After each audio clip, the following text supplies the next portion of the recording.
আসসালামু আলাইকুম গাইস, সবাই কেমন আছেন? আমি আয়েশা, আমার নিউ আর একটা ব্লগে আমি ওয়েলকাম করছি আপনাদেরকে। আমার ভিডিওটা কে কোথা থেকে দেখতেছেন অবশ্যই কমেন্ট করে জানাবেন। বাই দ্য ওয়ে, আজকে ভিডিওটা সকাল থেকে শুরু করতেছি। যে গরম পড়ছে, তো শরীর অনেক কড়া হয়ে গেছিল। কালকে রাতে 2টা ডাব কিনে নিয়ে আসছিলাম। অ্যাকচুয়ালি ডাবের দাম এত বেশি কি বলবো, 2টা ডাব কিনছি 300 টাকা দিয়ে। সকাল সকাল ডাব খেয়ে নিলাম, প্রেশারটা লো ছিল। আর এখানে 2টা ডিম সিদ্ধ করে নিয়েছিলাম, হাঁসের ডিম আর কলা। মানে শরীরটা এত দুর্বল লাগতেছে, এজন্য হেলদি খাবার খাইতেছিলাম। ডাবটা কিন্তু বেশ বড়ই ছিল দেখেন। তারপরে হচ্ছে ডাব খাওয়ার পরে আমি আর আমার মেয়ে একটু রিল্যাক্স করতেছিলাম। আমার মেয়েকে বললাম তুমি একটু ডাবের পানি খাও। সে বলল না মাম্মি, তুমি অসুস্থ, তুমি খাও। আমার মেয়ে না আমার অনেক কেয়ার করে। যাই হোক, দুপুরবেলা রান্না বসাই দিলাম। আজকে এখানে একটা কাতল মাছ কিনছিলাম বাজার থেকে। তো আমার মেয়ে না মাছ খুবই পছন্দ করে, বিশেষ করে বড় মাছগুলা। আগে হচ্ছে আমরা প্রচুর ইলিশ মাছ আর চিংড়ি মাছ খেতাম, কিন্তু অ্যালার্জির জন্য এখন ওইটা বন্ধ দিয়ে দিছি। তো যাই হোক, কথা বলতে বলতে আমার মাছ ভাজিটা হয়ে গেল। আর মাছটা না অনেক সুস্বাদু ছিল। মাছটা হচ্ছে ঝোল করব, মাছটা সুন্দর করে ভাজি করে এরপর হচ্ছে আমি আলুটা সুন্দর করে কষিয়ে নিলাম।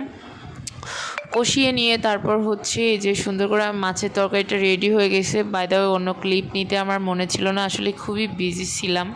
তো তারপর হচ্ছে দুপুরের খাবারটা খেয়ে নিলাম। আজকে দুপুরে খাবারে ছিল কলমি শাক ভাজি আর হচ্ছে মাছের ঝোল। বিকালবেলা ঘুম থেকে উঠে খুব গরম লাগতেছিল, তাই জন্য একটু আম মাখিয়ে নিয়েছিলাম আম খাওয়ার জন্য। আর এখানে না বাচ্চার স্কুলে টিফিনের জন্য আমি 1 ডজন বিস্কিট কিনছিলাম।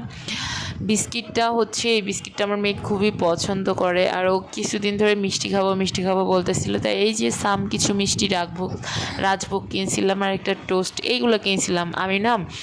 তারপরে হচ্ছে রাতের বেলা সন্ধ্যার দিকে একটু নাস্তা বানালাম, শামি কাবাব বানাইছিলাম। এইখানে শামি কাবাবটা আমার অনেক মজা লাগে আর আমার মেয়েও খুব পছন্দ করে।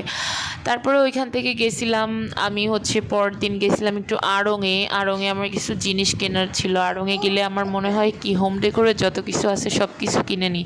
যদিও এত টাকা আমি নিয়ে গেছিলাম না, তারপরে এই জিনিসগুলো আমার পছন্দ হইতেছিল, কেনার দরকার ছিল, তাই ভিডিও করে রাখছিলাম। আর এইখানকার মোমবাতিগুলোর কথা কি বলবো, বার্থডে, ম্যারেজ ডে কিংবা কোনো অকেশনের জন্য আড়ংয়ের মোমবাতি বেস্ট। ক্যান্ডেলগুলো আমার কাছে বেস্ট লাগে। তারপর এখানে সুন্দর সুন্দর গাছ দেখছিলাম, মানে ট্রি প্লান্টেশন পুরোটাই মনে হচ্ছিল এখানেই ছিল। আর এই যে 4তলায় আসছিলাম, এখানে প্রচুর পরিমাণ ডল ছিল বাচ্চাদের খেলার কিংবা শোপিস হিসাবে গাড়িতে ইউজ করার জন্য। আর আমরা এই যে আড়ংয়ে ঢুকে একটা ভিডিও করছিলাম, এই ভিডিওটা আমার খুবই ভালো লাগে। তো তারপরে আড়ং থেকে আমি ওইখানে যেহেতু ধানমন্ডিতে গেছিলাম, ওইখান থেকে গেছিলাম আমি একটু নিউ মার্কেটের সামনে না, আমি এইটা দেখে আমার খুবই ভালো লাগছিল, এটা আমি কিনছিলাম। আর তারপর একটা কাপ কিনছিলাম। এই তো, এই হচ্ছে আমার আজকের